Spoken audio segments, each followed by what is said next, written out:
Imagine you trying your hardest to erase Black history when the gag is Black history is American history. Hey, what's up, y'all? Welcome back to the Sophiejo, the Sophiejo Show. Yeah, this is Sophiejo. Thanks so much for being here for another episode. Boo, glad you're here.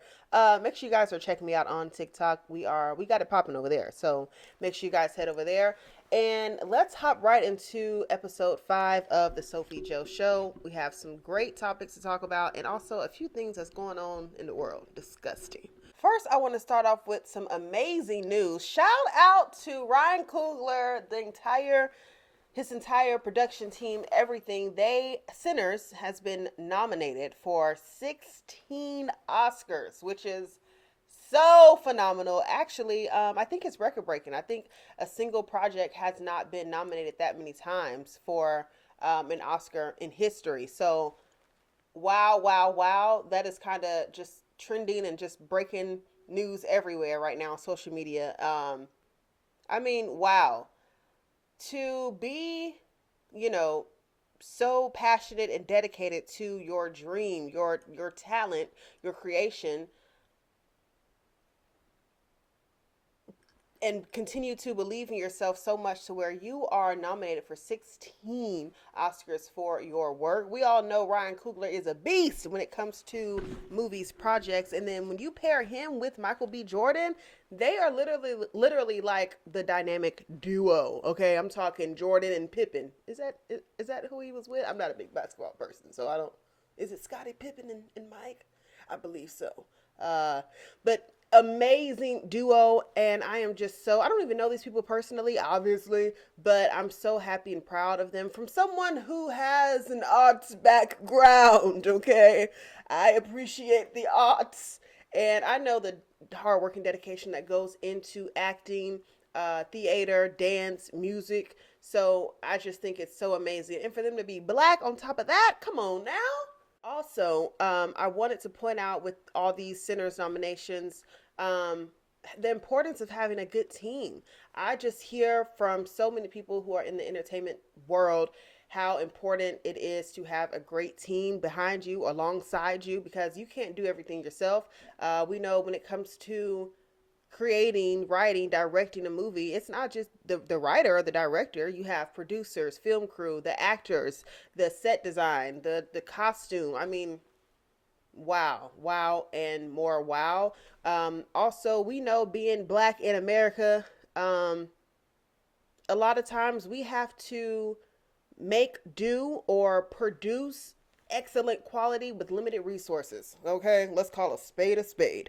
Um, and to have that behind you and to still come out on top, that's because what is meant for you, I'm talking about Black people, what's meant for you or for us will always prevail. That's just what it is. You can give us as many obstacles and roadblocks, but it's quite literally in our DNA to prevail. And I'm just so happy for the entire team of the movie Sinners. Quick fact about me. Yes, or you don't know this, but I am from Georgia, but my mom's side, um, they're from the entire Arkansas area, Arkansas, Louisiana, Mississippi.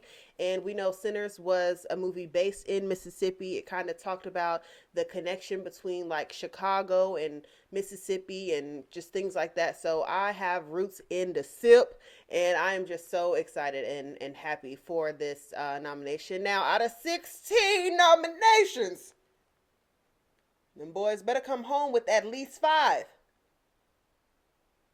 If not 5, then bare minimum 3. Okay? But even if they come home with nothing, we, the people, know. We appreciate, and that's really what matters. We, the people, appreciate the work ethic and the passion that Ryan Coogler produces. So, love that for them. Oh. I forgot. With talking about Sinners nominations, I wanted to quote Tyler Perry. He was giving a speech at some award show, and the quote always stuck with me. So he said, I want you to hear this. Every dreamer in this room, there are people whose lives are tied to your dream. Own your stuff, own your business, own your way. And to me, that meant, sometimes when you have a dream or a passion deep down on the inside, and I'm really speaking to myself in this moment, and you become frustrated or start to have self-doubt, and you give up on yourself all the time, you're inconsistent with your dreams and your goals. I might not know it, but the man above knows there are people who are tied to my hopes, dreams, and goals. When I don't come through on something, when I'm not persistent with something, I'm not dedicated, and I keep giving up, I don't know whose lives I'm affecting by not continuing to push my issue. So I said that to say with Ryan Coogler, look at all the people who are tied to this particular film. What if Ryan Coogler decided not to continue his passion of writing and being a movie director? Look at all the people who may not have had those amazing opportunities to work with him or to be in his films or a part of his work. So I just thought that was super important to share with you all, and also to share with my inner self. All right, let's switch gears and talk a little bit about pop star Lizzo. Lizzo recently posted a picture, and it's kind of been going viral a little bit. And she looks great. She is at a red carpet. I'm gonna put the picture up on the screen. But it's of her in that pink bandage dress. She looks great, and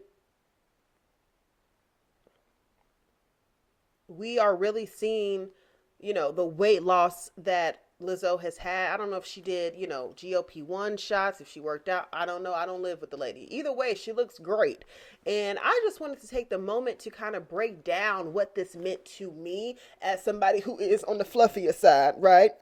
In all honesty, we got to be honest about where we live, okay? And the world, okay? The beauty standard here in America, the beauty standard in the world. In all reality, I don't think anybody wants to be obese. You know what I'm saying? And it's not to say everybody wants to be skinty, but I don't think deep down on the inside, nobody wants to be morbidly obese to a point to where you can't walk up a flight of stairs. You can't bend down to tie your shoes. The weight is handicapping you. And once again, this ain't coming from a place of judgment, because I know y'all see me. I am fluffy, okay? So don't start to try to take this and chop it up and make me, What I'm saying is, when Lizzo first came out, she was larger, but she was in a position to where she almost forced the world to accept her as she was. And just because you are a certain weight or look a certain way doesn't mean you are unqualified to share your talent with the world, because she did not back down at all. She was, popping it in leotards. So, Lizzo pushed body positivity, which is amazing. But at the end of the day, if you were so confident and comfortable in the size that you were, what made you want to lose weight? And I'm not saying this in like a shady way. It's like a real thing. Like, what made you want to lose weight? Was it outwardly? Is that the word? Was it the outer, or was it the inner? Was it that deep down on the inside, you still wanted to be able to wear certain things, get into a certain size dress, be accepted, in a certain way? Or it could have been health reasons, because we can't pretend like, the larger you are, more times than not, comes with more health problems. Okay, I'll share a little bit of my business right now. I have PCOS. If you don't know what that is, look it up.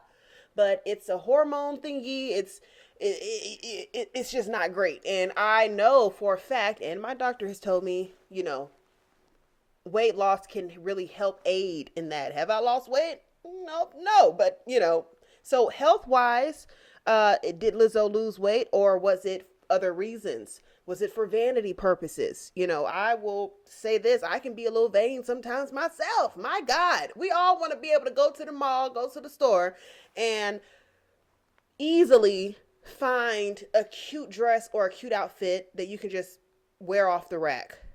Also, I feel like someone of Lizzo's level of celebrity, after a while, I feel like just the peer pressure of Hollywood and being in the public eye, I feel like the pressure of looking a certain way gets to you. I don't know if it got to Lizzo, but I'm saying like people in general who are in that light, even regular people, even me.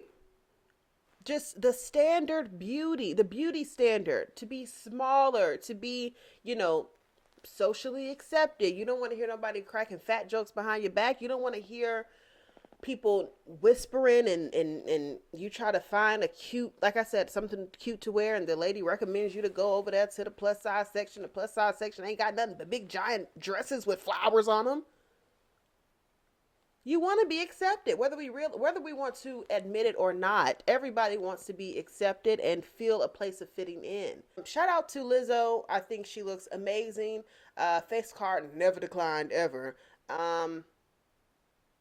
And I think she looks great. You know, I think it's her body. She can do what she wants. I would like for the world and social media to be just a tad bit more honest when it comes to the reasons why we lose weight. It ain't always health reasons. Some of it, you need to be honest and say it's for vanity purposes. You want to fit in. You want to look good. You don't want to hear no more fat jokes. Speaking of shenanigans, y'all, I don't even want to report this story because it's just so disgusting. But I want to get into it. So there is a story of a teacher slash like gym coach in the Bronx in New York, RAPED, one of his 14-year-old students. And for some reason, I'm seeing a lot more of those stories lately. What's going on? It's like men are, you know, taking advantage of young girls, not women, girls, children. And I don't know what's going on, what's in the air, what's in the water, but it's very disgusting and very ill, very yuck. You mean to tell me you are that desperate of a human and you are that much of a loser, lame, that you don't have enough game to pull somebody your own age, so you have to manipulate the mind, the body, and the soul of a child to get some cooch?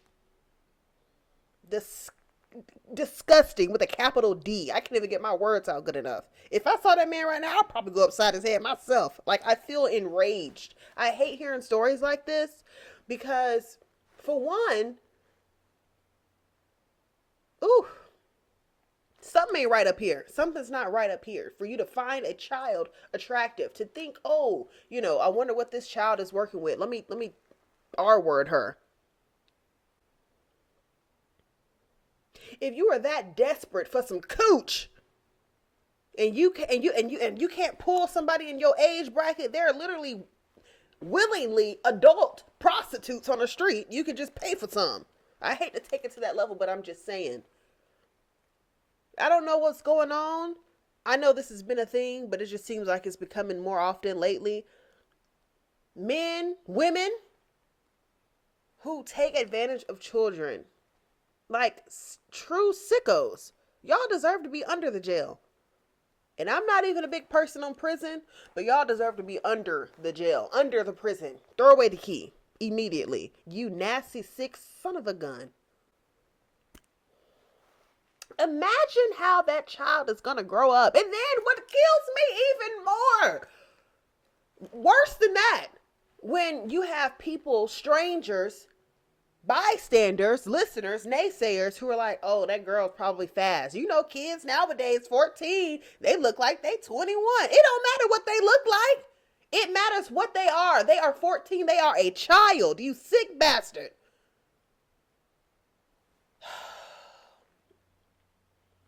Y'all,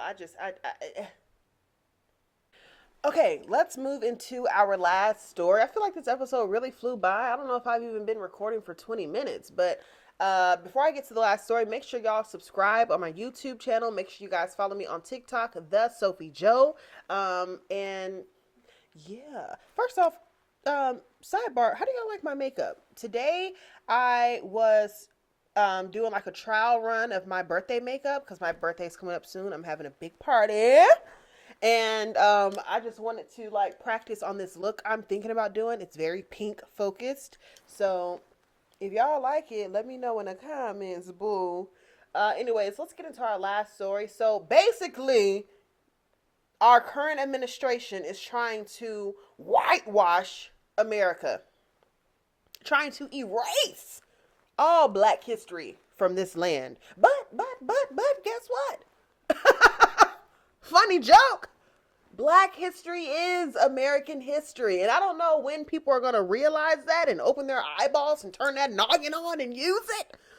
But guess what? There is no American history without black history. Why? Because our people literally built this country up with their hands, their feet, their bodies. Oh, yeah. Y'all forgot? Yeah, okay. Free labor? Yep. Working against our will? Them railroad? Yep. Cropping all the land? Yep. That was us. That was our people. Yep. And so now,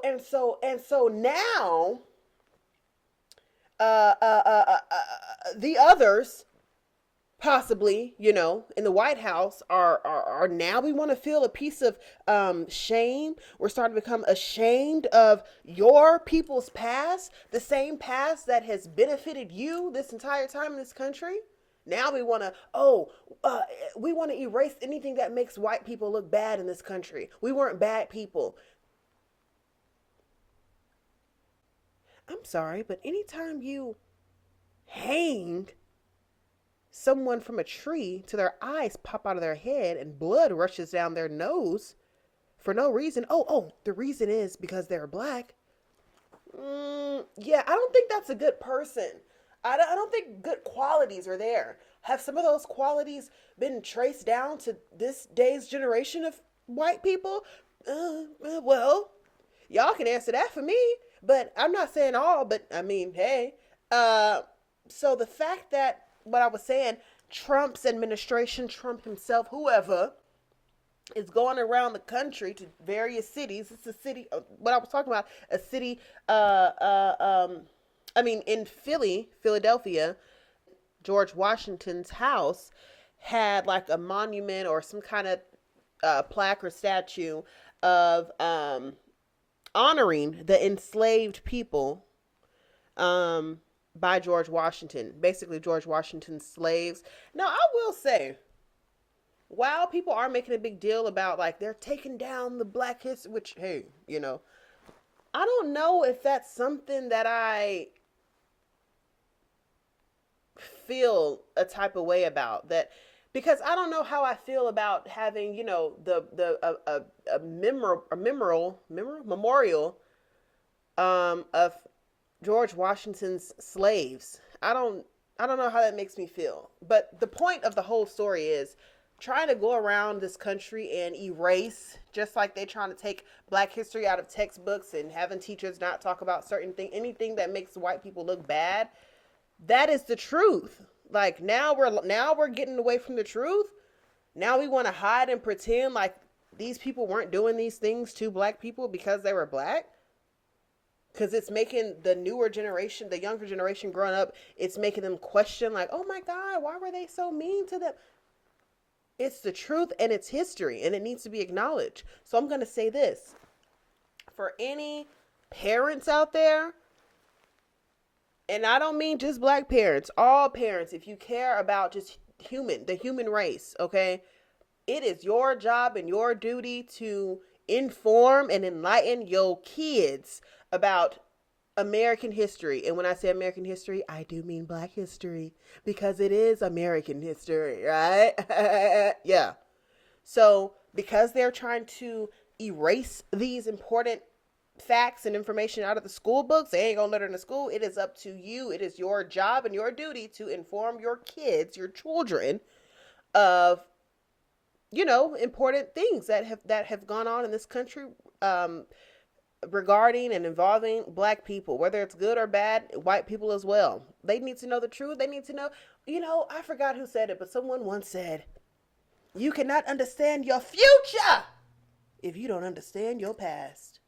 I know my past and I'm still learning, but like I said, parents, make sure you inform your kids. Just be honest with them. Because they ain't going to get it in school. In school, it's going to make it look like white people were just perfect and they did absolutely nothing wrong. They need to know the truth. And it's not for them to grow up and hate white people or become, vile and vicious towards them, but they need to understand if something happens, if they get into a situation, there is a deep rooted history there and they need to know about it. So, with that being said, guys, this is a wrap on the Sophiejo, hey, the Sophiejo show. Yeah. This is episode 5 that we have wrapped on. And I hope to see you guys in my next one. I found out what I've been missing, always on the run. I've been looking for someone.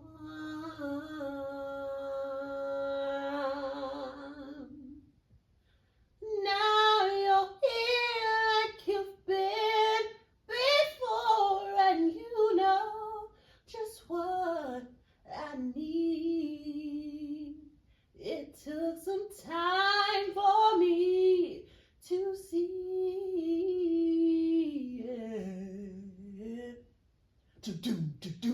You give good love to me, baby. So good. Take this heart of mine into your